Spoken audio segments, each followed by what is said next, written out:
Or imagine turning on the Joe Scarborough show on MSNBC, where a guest repeatedly refers to Trump supporters as neo-Nazis. Imagine turning on CNN, where Don Lemon, and he has a few guests on there, mocking the mental intelligence of Trump supporters. The media have played a huge role in what's going on in this country, and they're exploiting now what took place on Capitol Hill, trying to silence conservatives, silence Republicans, and unfortunately a lot of Republicans are buckling. We need to speak out against violence. We need to speak out against what happened on Capitol Hill, or at the White House, or at the Portland courthouse. We need to reject all this violence. But what about the media? Here's the headline the next day after the breach of Capitol Hill in the New York Times. Trump incites mob. Trump never incited the mob. This is projection.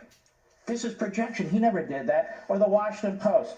Trump mob storms the Capitol. There were hundreds and hundreds of thousands of people there. Trump mob storms the Capitol? That's an awfully broad brush. Or the Daily News, siege, president incites insurrection. President didn't incite an insurrection.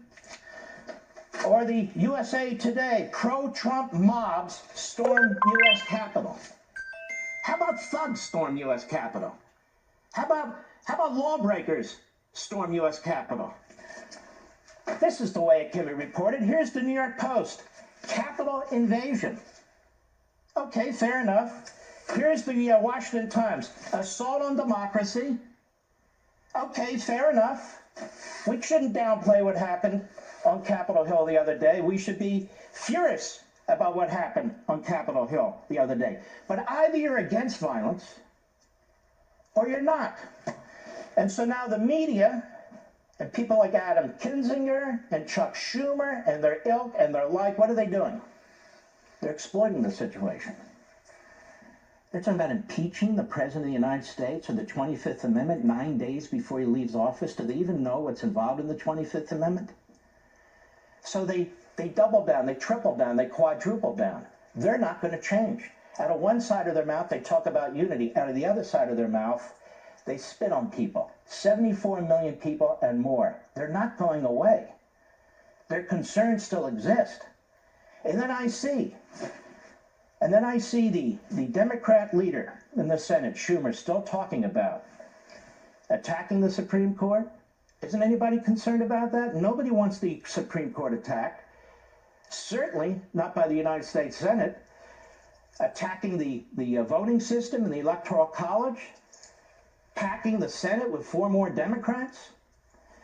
Eliminating the filibuster so they can get through whatever legislation they want. Nancy Pelosi the other day eliminated 100 years of tradition, making it virtually impossible for Republicans to even propose legislation or amend legislation, even though she only has a 10 or 11 person majority in the House. It's 50-50 in the Senate. They have a very slight majority in the House, and their goal is to choke the system even further.